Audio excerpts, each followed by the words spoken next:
Wings of Russia Studio presents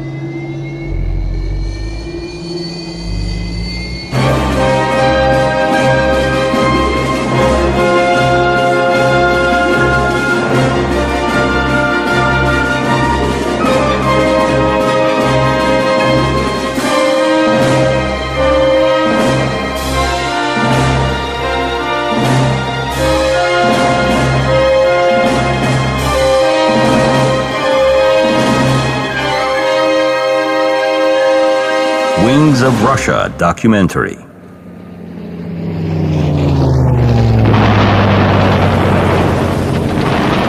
November 1950.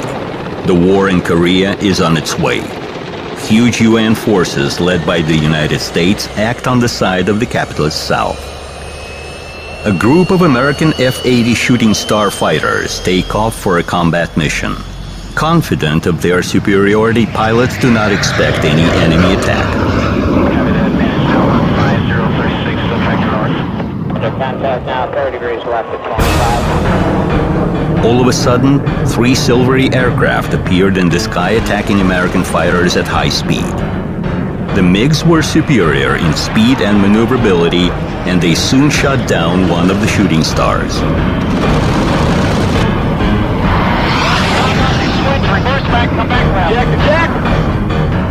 The remaining American fighters quickly left the airspace of North Korea. That was the first in history air fight between jet aircraft in which Soviet pilots were victorious.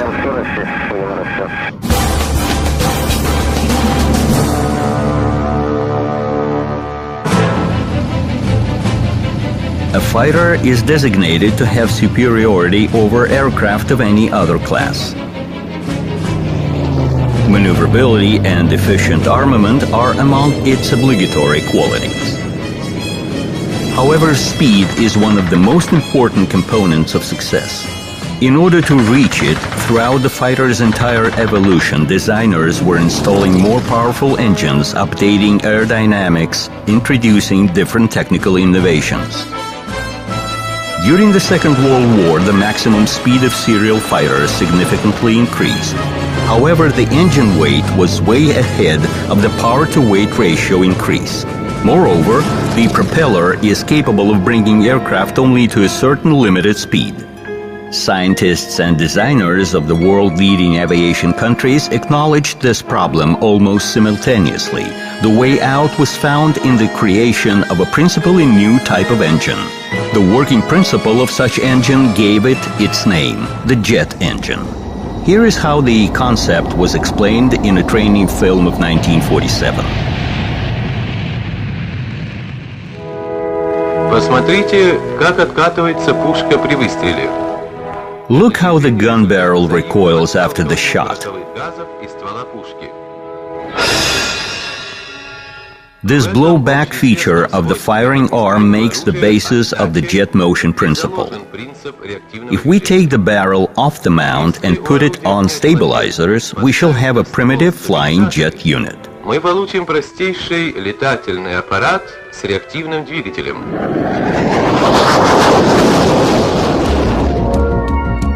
In hope of luck, research was conducted in several directions at a time. The main of them was with respect to the liquid propellant rocket LPR engines and the turbojet engines. In the LPR, working gases are created in the combustion chamber due to the chemical reaction between fuel and oxidizer available on board the aircraft. In the turbojet engine, air taken from the atmosphere is used in the fuel burning process. First jet engines development started in the USSR before the Second World War. However, the Germans and the British are by right considered to be the pioneers in this sphere. The first turbojet aircraft took off in Germany in summer of 1939. It was an experimental Heinkel 178. 2 years later, a Gloster jet aircraft was put on tests in Great Britain. In result of further developments in this field, both countries had serial aircraft in 1944. They took part in combat activities of the Second World War. In the Soviet Union, developments of a jet fighter started in 1941. On the first day of the Great Patriotic War, Viktor Bolkhovitinov submitted an application to the Aviation Industry Ministry on the creation of a rocket fighter interceptor. The ministry replied to have the aircraft ready within a month. Within the designated term, the experimental BI-1 rocket fighter was put on tests. The Soviet first-born jet had a classical layout pattern with a straight wing. The liquid jet engine designed by Leonid Dushkin developed thrust of 1,100 kilograms. Flight tests were delayed due to the design group evacuation to the Urals, and the BI-1 performed its first flight on May 15, 1942. The aircraft was piloted by test pilot Grigory Bakhchivandzhi. BI-1 managed to reach a fantastic by that time rate of climb of 82 meters per second. Without waiting for the tests to be completed, the aircraft was decided to be put on serial production. However, tests went on with great difficulties, the main of which were in connection with the liquid jet engine. The nitric acid making part of the fuel was corroding the pipelines and other elements of the aircraft construction. Any leak of this dangerous liquid threatened to turn into a fire or even explosion, and the fuel itself was enough for only 2 minutes of flight. But the trouble came from the other side. The next test flight to reach a speed of 800 kilometers per hour was scheduled for March 27, 1943. During the boost and climb, BI-1 suddenly started to dive and hit the ground. Test pilot Bakhchivandzhi died.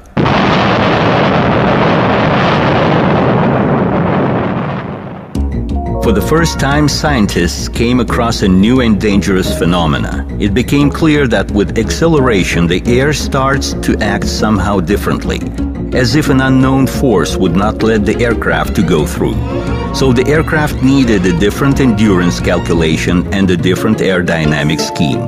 However, the wartime requirements did not allow to conduct the relevant research works. Without going into the details of the wreck, the fighter's production was cancelled and the non-completed aircraft were deemed dangerous to fly and destroyed.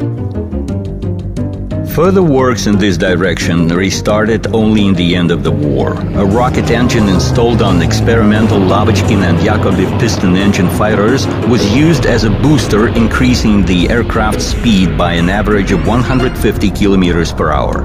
An interesting idea was of a motor compressor engine, a combination of a piston and air-breathing power plant. In March 1945, such a combined engine accelerated the Mikoyan I-250 aircraft to a speed of 825 kilometers per hour. However, further works with the fighters with such power plants were deemed to have no prospects.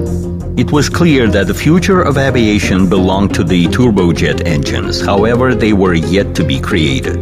Developments in this direction were conducted in 1937 by designer Arkhip Lulka. However, the war that started soon did not allow to pursue the project. Therefore, some of the trophies taken after the war from Germany by Russian specialists were very useful. Among other things, German jet aircraft turned up in the Soviet Union. Changing crosses to stars, these aircraft first of all underwent detailed tests in the Air Force Research Institute. The main attention was given to Me-262. The government seriously considered an issue of copying this Messerschmitt and producing it in series. However, pilot Kochetkov was nearly killed during tests. The problem was the same as with BI-1, dragging into dive at high speeds. This was not the first accident with Me-262. The Germans faced this phenomena several times. Finally, it was decided to design our own fighters, but with the German engines. They were of two types, Junkers UMO 004 and BMW 003.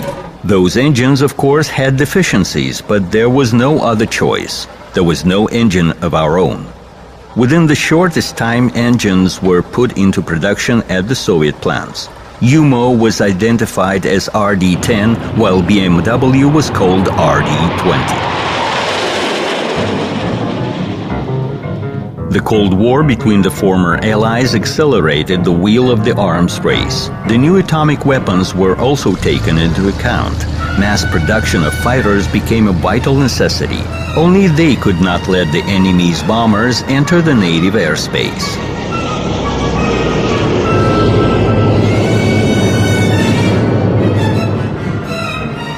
Creation of a jet fighter was so important for the Soviet Union that the country's leadership assigned several design bureaus to this task. Design teams of Yakovlev, Mikoyan, Lavochkin, and Sukhoi were put to work.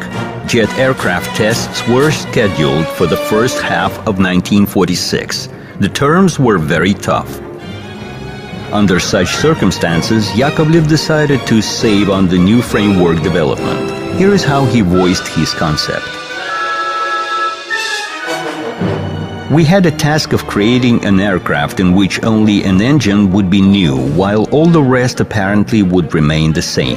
The pilot would then be getting into well-familiar surroundings and would not feel any difference between the jet and the piston engine aircraft in flight and at takeoff and landing. Yakovlev took its well-known combat-tested Yak-3. Leaving the airframe practically unchanged, he installed a turbojet RD-10 engine instead of the piston one. The fighter was identified as Yak-15. However, while the said fighter was actually a jet modification of Yak-3, the I-300 of the Mikoyan Design Bureau was a completely new aircraft. The nose-wheel scheme, which then became classical for the Soviet jet fighters, was applied on this aircraft. Its armament was also impressive. Two 23mm and one 57mm cannons. The aircraft was equipped with two RD-20 engines. The new speed profile wing allowed to fly at over 900 km per hour. The aircraft was identified as MiG-9. April 24, 1946 became an important date in the history of the Soviet aviation. The MiG-9 jet fighter test sample took off the strip of the Flight Research Institute at 11:12 a.m. Having made 2 circles over the aerodrome, the aircraft successfully landed. Test pilot Alexei Grinchik was satisfied with the aircraft.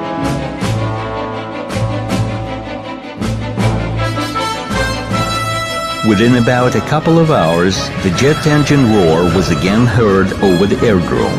Yak-15 took off at 1:56 p.m. The aircraft was piloted by test pilot Mikhail Ivanov of the Yakovlev Design Bureau. These aircraft were publicly shown in the same year at the traditional air parade in Tushino. On the next day, Stalin ordered to have 10 or 15 jet aircraft manufactured for the November parade at the Red Square. The leader's order was carried out with no delay. Within just a month and a half, in the beginning of October 1946, the first serial MiG-9 and Yak-15 started to arrive at airfields where they were put together and flown. By that time, in addition to the said aircraft, the first La-150 jet fighters arrived. They were supposed to be shown at the air parade as well. All was ready by November 7, but the new Soviet jet aircraft show did not take place due to bad weather. In spring 1947, MiG-9 and Yak-15 passed the state tests and started their service. The 2-engine Su-9 and Su-11 of Pavel Sukhoi were also ready by that time. For the first time in the USSR, these aircraft were equipped with powder-started boosters, a drag chute, and the hydraulic actuators. The aircraft also had air brakes and an ejection seat. However, the Sukhoi and Lavochkin aircraft remained experimental. Air Force considered Mikoyan and Yakovlev fighters to be enough. Moreover, Yakovlev, having updated Yak-15, made its modification, Yak-17, differing from its predecessor by the nose wheel. This aircraft became the first Soviet jet aircraft supplied on export. Very soon, jet fighters started to oust their piston engine colleagues.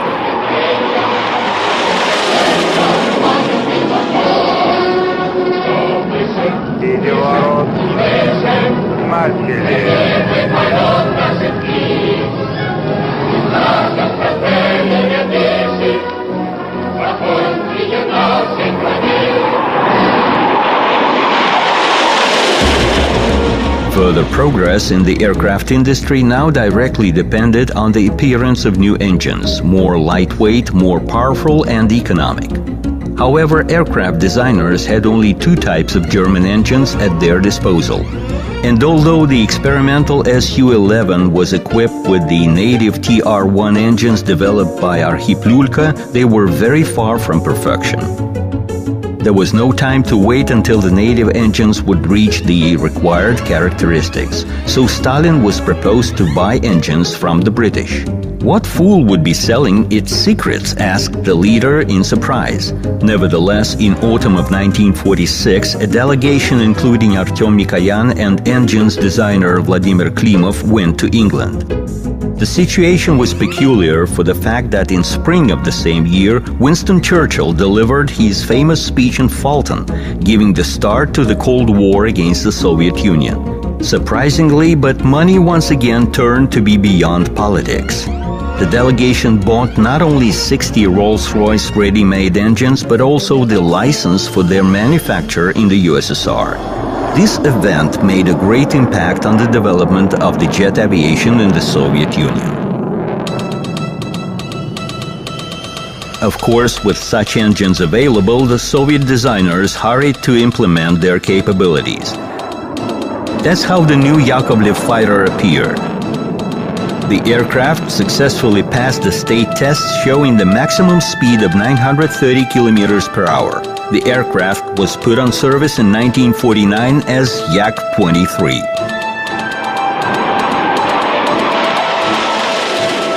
Significant increase of speed was the tendency in aviation of that time. A powerful jet engine assisted to such achievement, but did not solve all the problems.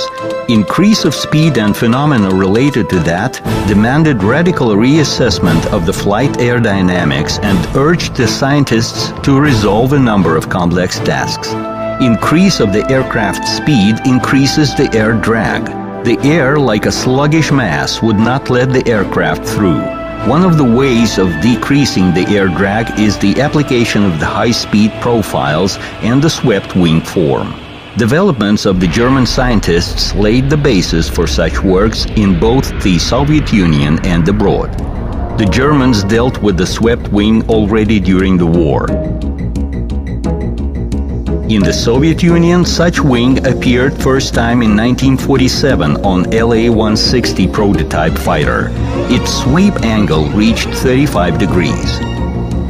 But the swept wing has not only positive features. The airflow at such a wing is both lateral and longitudinal. This results in a shock stall in the end of the wing, which diminishes the longitudinal stability of the aircraft. An innovation, the boundary layer fans, was used on La-160. They were installed on the upper surface of the wing to keep the air from flowing along the wing.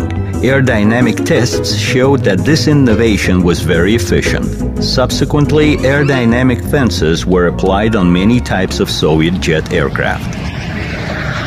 Boundary layer fences were installed on the new Mikoyan I-310 fighter.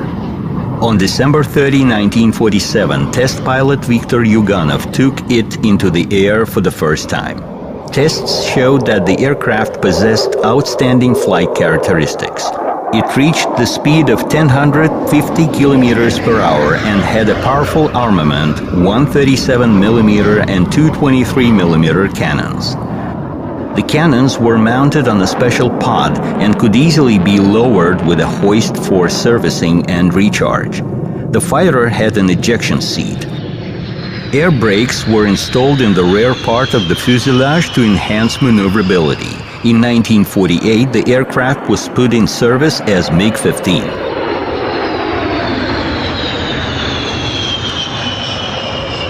Lavochkin 15, appearing a bit later, became MiG-15's competitor. Both aircraft were surprisingly alike. There you see La-15, and this is the Mikoyan fighter. La-15's characteristics were inferior to MiG.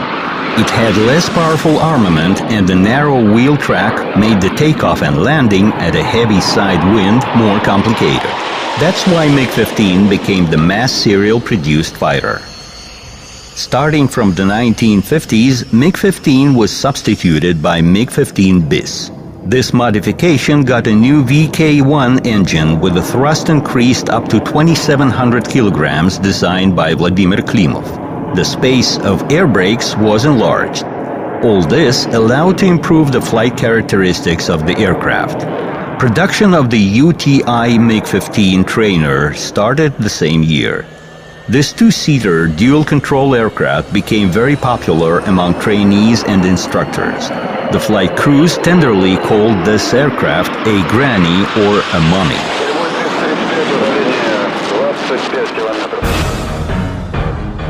MiG-15 gained combat success in Korea.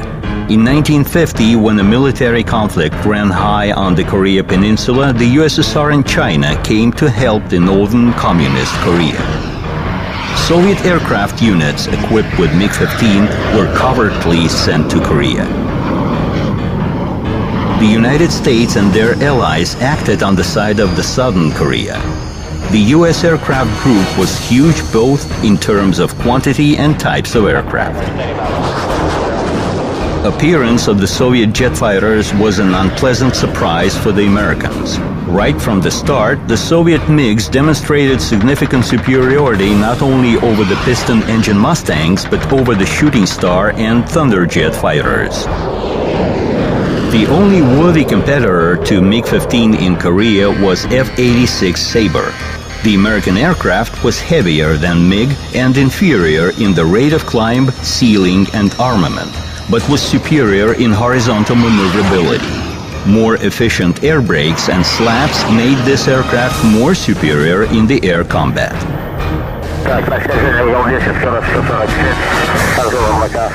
F-86 was significantly superior than MiG in terms of onboard equipment. Take just the aiming device with the ranging radar. Besides, the Sabre pilots flew in special garments, enabling them to overcome the G-factor in the air combat. However, the MiG-15 appearance in Korea significantly changed the balance of forces. American attack aircraft and bombers took no more risks flying without the F-86 cover-up.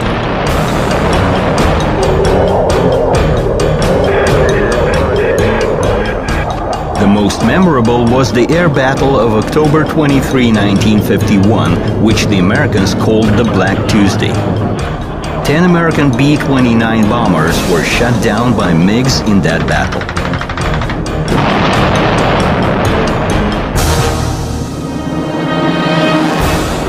Of course, Americans wanted to get hold of MiG-15 to find out the reason of its success. Similar hunt for the Sabres was performed by the Soviet side. In October 1951, Colonel Pepelyaev shot down F-86, which made an urgent landing on the North Korean territory. Soon the damaged aircraft was brought to the Soviet Union. Detailed research of the American fighter allowed to introduce some technical solutions to the Soviet aircraft construction.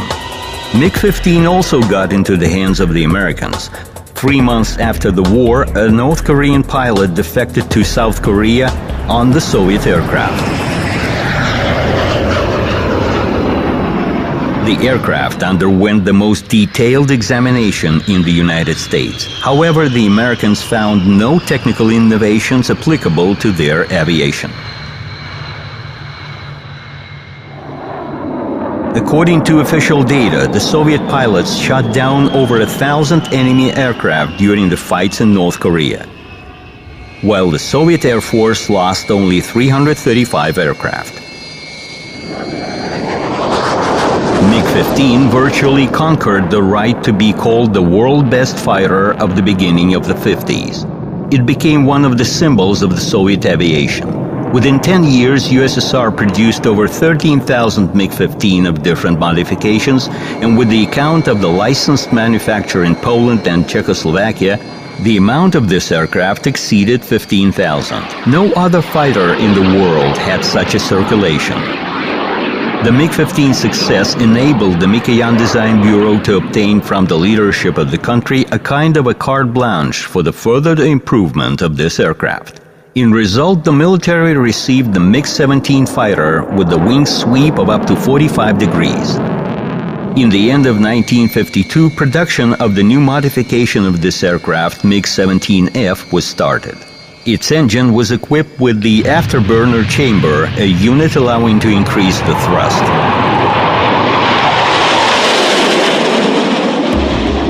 Within the general tendency of the speed increase in aviation, the fighters were the first to approach the speed of sound. The jet engine allowed to come very close to it, but so far it was not possible to pass it over. The drag increased drastically at such speed. There were even doubts of whether a supersonic aircraft could be produced. Americans were the first to go over the sound barrier.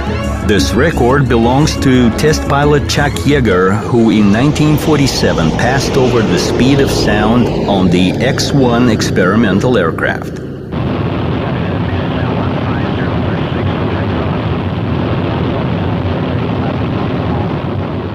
In the USSR, tests in this direction started before the Korean War. To go over the sound barrier, the Aerodynamic Institute scientists, based on calculations and experiments, suggested to use a wing with a low-thickness chord ratio and a sweep of 45 degrees and more. The first Soviet aircraft to reach the speed of sound was Lavochkin Aircraft 176. In 1948, Oleg Sokolovsky accelerated this aircraft to a speed of 1105 kilometers per hour, which was slightly over the speed of sound, or as aerodynamics say, was slightly over Mach 1. In those years, the aviation science and aerodynamics, in the first place, were on an uprise.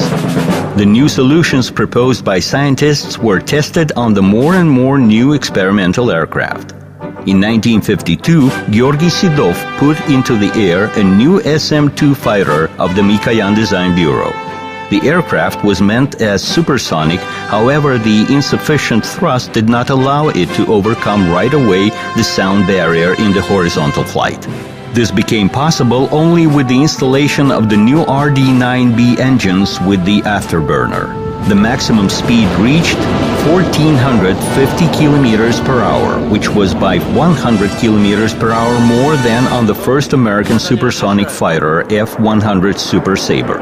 In 1955, the fighter was put in production under the identification of MiG-19. Transition to supersonic speed required new constructional solutions. Traditional elevator was no more efficient at supersonic speed, so MiG-19 was equipped with an all-moving tailplane. The fighter became more maneuverable and easier to control. With such an update, it was renamed into MiG-19S. The task of creating a high-speed maneuverable aircraft capable of combating at short range from the aerodrome was resolved. But for the fighters of the 50s, more important was another task: to cover bombers on their way to the target and back. Bombers carrying nuclear weapons represented an important argument in the world politics. But in terms of range, fighters were way more inferior than bombers. It appeared that the escort would cover bombers only in the first, less dangerous part of the route, leaving the bombers alone over the enemy's territory full of all means of air defense. Supplementary fuel tanks did not fully resolve the problem. Research was started both in the USSR and in the United States. Americans, for example, tried to suspend a mini-fighter under the bomber, which was supposed to detach if needed from the carrier and cover it.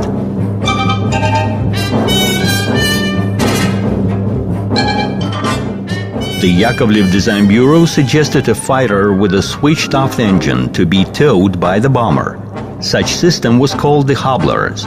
You see the rare archive shots of the system tests. One may think that this is an in-flight refueling. In fact, the prototype Yak-25 is towed. In the event of an enemy's attack, the pilot would switch on the fighter's engine, detach, and enter into combat. Thereafter, it would hook up back to the bomber and fly on.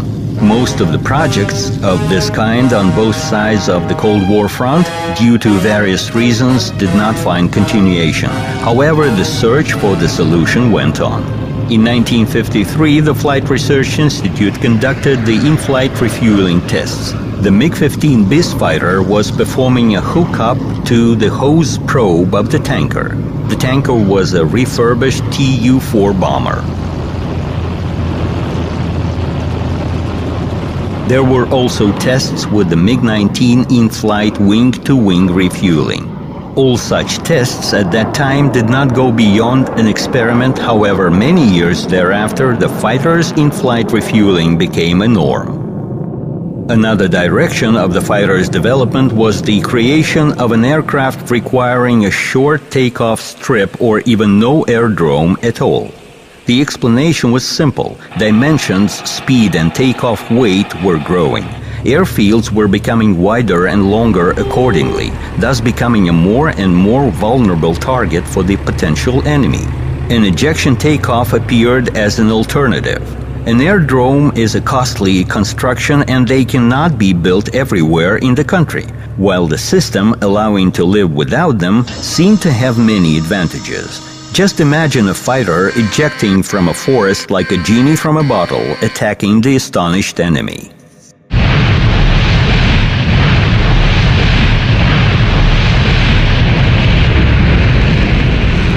The first ejection takeoff was performed by test pilot Georgy Shiyanov in spring 1957. The MiG-19 mounted on a mobile launch site was virtually shot into the sky with the help of a powder booster.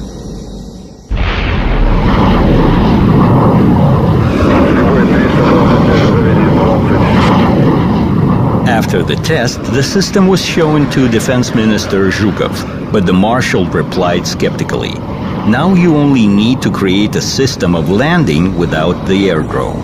It appeared that after the mission, the fighter would have nowhere to go. If in the wartime it was possible to lose the aircraft, in the time of peace, such system appeared to be too costly. The project was closed.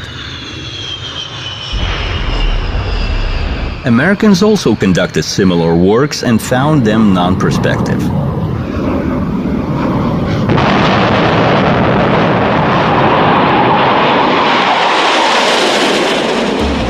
Specialization of fighters was more distinct in the 50s. Some aircraft were designated for maneuverable combat, while the others for interception. The interceptor's task is to destroy the target in any weather, any time of the day, and at any range of speed and altitude. This task was becoming more and more actual. Since the end of the 40s and throughout the entire 50s, foreign reconnaissance aircraft simply crowded along the USSR border, sometimes entering the airspace of this country.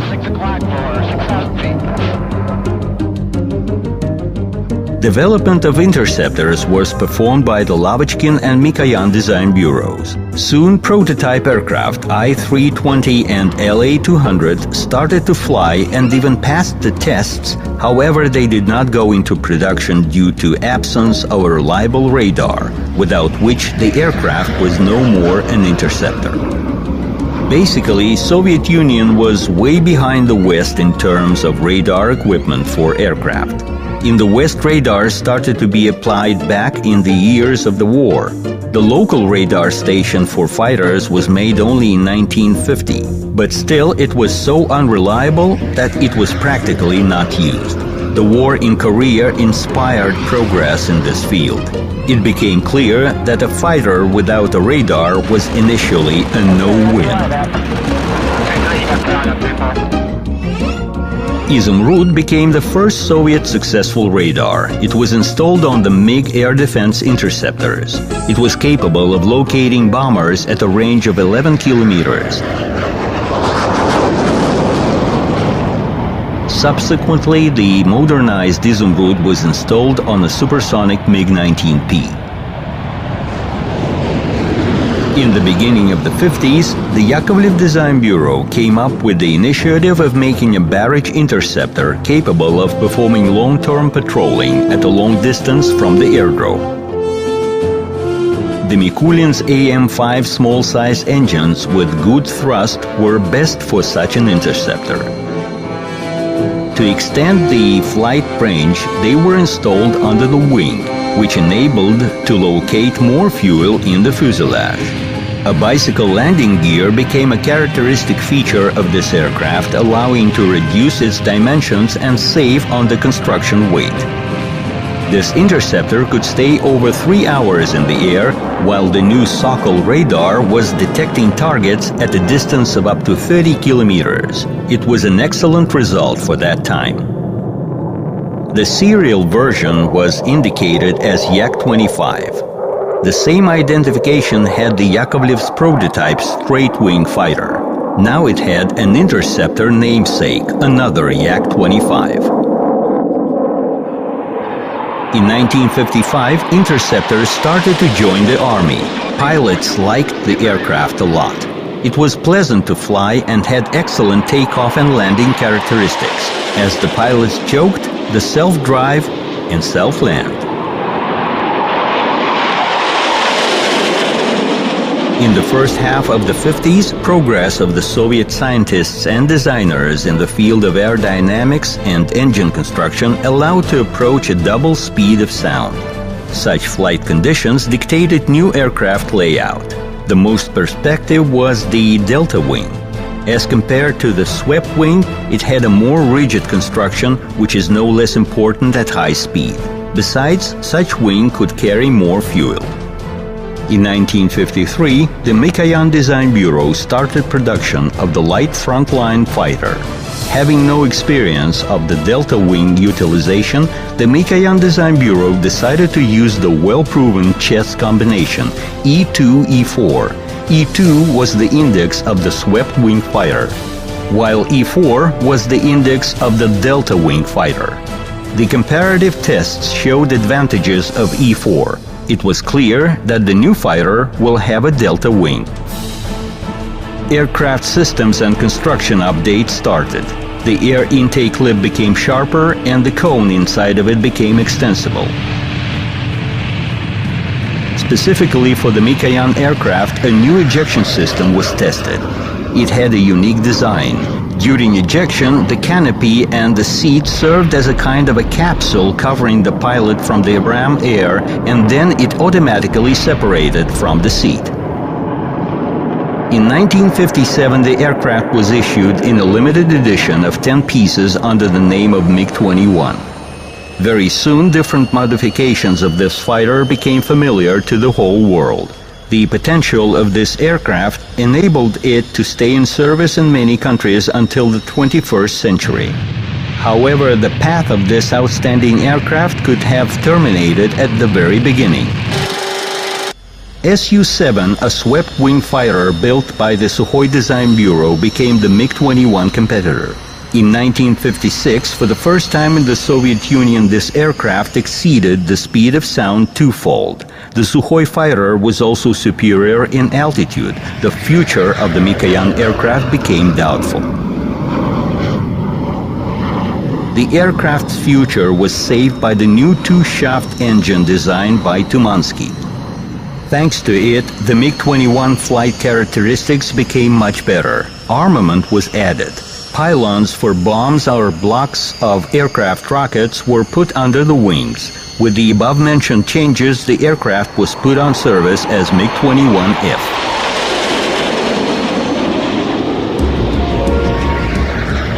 Quick progress in the jet era could not but touch upon the fighter's armament. By mid-50s, the air-to-air missiles appeared in the arsenal of American aircraft, which significantly increased their combat efficiency. RS-1U became the first such rocket in the USSR. Its identification can be translated as First Guided Rocket. It was targeted upon a radio beam from the fighter's onboard radar and had a range of 3 kilometers. In 1956, MiG-17 interceptors were armed with a new armament. Next modification of this missile had twice longer range, and they were put on supersonic MiG-19 PM. Of course, the first missiles were far from perfect. Their application was like shooting in a rifle range. Missile could hit only non-maneuvering air targets. An unbelievable event gave an impact to the development of the rocket armament of the Soviet fighters. In autumn of 1958, in the course of combat activities between aviations of China and Taiwan, an American Sidewinder missile fired from a Taiwanese Sabre was stuck in the Chinese MiG-17 and did not explode. MiG-17 managed to land with such an American splinter. Soviet experts hurried to friendly China. Research showed that the Americans managed to create a lightweight, compact, and easy-to-operate air-to-air missile. The infrared homing head could easily hook up to the tail of the aircraft under attack, and the missile would catch up with it despite the pilot's maneuvering. The USSR decided to copy this Sidewinder. The homing head was copied as is, while the payload was decided to be made more powerful. The Soviet version of the missile was called K-13, and it became part of the new MiG-21 modification armament. The fighter was identified as MiG-21 F-13. MiG-21 PF became the next large series modification. Its main peculiarity was that the new radar enabling it to perform under heavy meteorological conditions and at night. Soon the MiG-21 PFM was put into production. For the improvement of its takeoff and landing characteristics, such aerodynamic novelty as the flaps boundary layer blowing was applied. The MiG-PF and PFM modifications concept of those years did not include guns. The close air combat at high speed was thought to be practically impossible, and the flights were assumed to be conducted only with the use of guided missiles. The war in Vietnam, which started in 1965, allowed to test the aircraft in real combat conditions. The main MiG's competitor was the American F-4 Phantom. Possessing more powerful missile armament and a more enhanced onboard radar, it was significantly inferior to MiG in maneuverability. However, a good overview from the cabin and the second crew member capable of controlling the situation made Phantom an adequate enemy. Vietnam proved the necessity of cannons. Close maneuverable fights took place rather often. Since neither MiGs nor Phantoms had any built-in guns during the Vietnam War, they started to use gun pods. However, the most efficient conduct of the air combat was considered to be the simultaneous use of two types of aircraft. Thus, MiG-17s were blocking the entire altitude range up to 2,000 meters. Having higher pre-sonic maneuverability, they were squeezing Americans up, where they were awaited by MiG-21s. The Vietnam War experience provided a lot of useful information to the Soviet engineers and designers. However, further aircraft improvement went on in mainly two directions. The first was the armament enforcement with the modern missiles, which had a semi-active homing head and could cover targets in any weather conditions. The second was the new radar stations, allowing to detect targets at longer distances.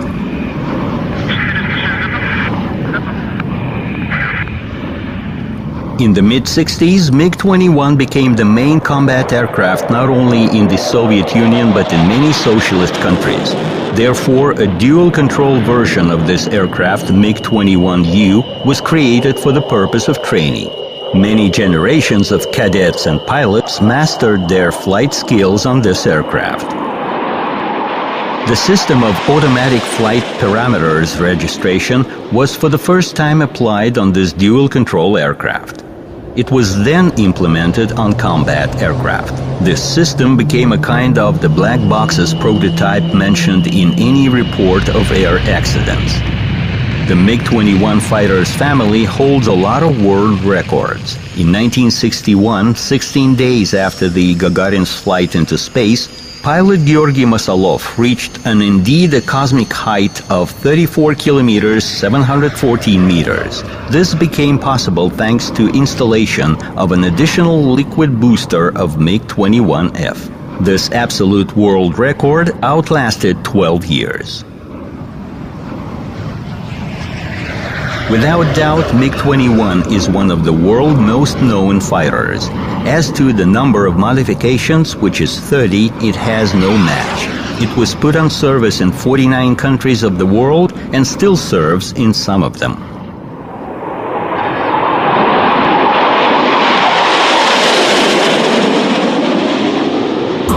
In the second half of the 50s, the threat of a nuclear strike over the economic and military centers of the USSR became more than real. Air defense was becoming the most important task.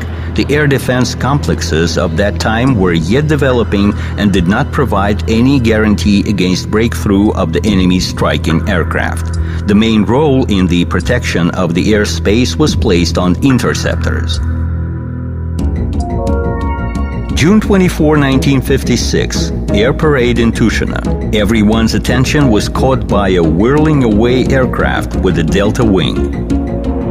It was Sukhoi T-3 prototype interceptor. First, Almaz radar was installed on this interceptor. However, two huge antennas decreased aerodynamics of the aircraft. Therefore, a new radar was installed, which antenna was placed inside the RAM-type air intake cone. The new aircraft was identified as T-43. On October 10, 1957, test pilot Vladimir Ilyushin put it into the air. In the very first flights, the aircraft reached a speed of 2,200 kilometers per hour and an altitude of 21,500 meters. Within 1 year, it was decided to make a whole interception complex on the basis of this aircraft, including the aircraft itself, the onboard radar, the missile armament, and the on-ground targeting system. The first Soviet interception complex was put into service in 1960 under the name of Sukhoi 951. 2 years later, the Air Defense Aviation obtained a more sophisticated complex. Su-11 became its basis, equipped with a more powerful Oryol radar, with a target hookup range of 20 kilometers, which was twice as much as of its predecessor. Su-9 and Su-11 were the most high and fast-flying aircraft of the air defense aviation of this country in the 60s. They served for over 20 years. In the same 60s, the Sukhoi aircraft were assisted by Yak-28P interceptors. Made on the basis of a supersonic bomber and equipped with the Oryol-D radar, they were supposed to intercept enemy aircraft at low and mid altitudes. But for targets destruction at longer range, a completely different type of interceptor was required. The Lavochkin Design Bureau attempted to make such an aircraft. According to the project, LA-250 was supposed to reach speed of 1,600 kilometers per hour and hit supersonic targets with its missiles at an altitude of up to 20,000 meters. Brought to tests one after another, these aircraft crushed, and in 1959 all works on this topic were terminated. A new long-range interceptor was started by Andrei Tupolev. The fighter was identified as Tu-128. It succeeded all other fighters in the world as to its dimensions and weight. This 43-ton aircraft was equipped with the most powerful radar of that time, the Smerch. It located targets at a distance of 50 kilometers. R-4 missiles of half a ton each could destroy targets not only at catch-up but also at reciprocal courses. The reciprocal course attack was for the first time performed in the USSR. In 1965, Tu-128 was accepted for service. In the NATO classification, it was called the Fiddler. It was indeed the first violin of the air defense aviation.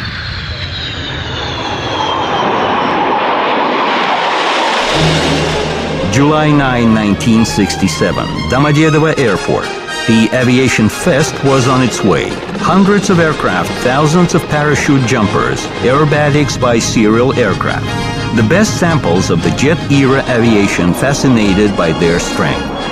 There were the supersonic Su-9 and Su-11, the Yak-28P interceptors.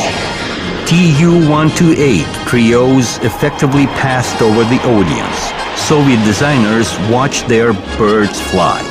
Everyone is carried away by the group aerobatics on MiG-21. Spectators admire the flights and wait for something special. New developments should be shown on the 50th anniversary of the revolution, and they lived up to their expectations. The supersonic fighter will be called MiG-23. Its wing changes its sweep right in the air. All of a sudden, a group of unusual aircraft passed soundlessly over the audience. This was MiG-25. It will become known as the fastest and the most high-flying combat aircraft in the world. Only 20 years passed since the creation of the jet engine, and so many aircraft have been made. Their image has changed drastically. Look at the speed and altitude at which they fly. But still, this is only a beginning. New aircraft, new speeds and altitudes and new capabilities are ahead. Struggle goes on in the sky. The struggle for superiority.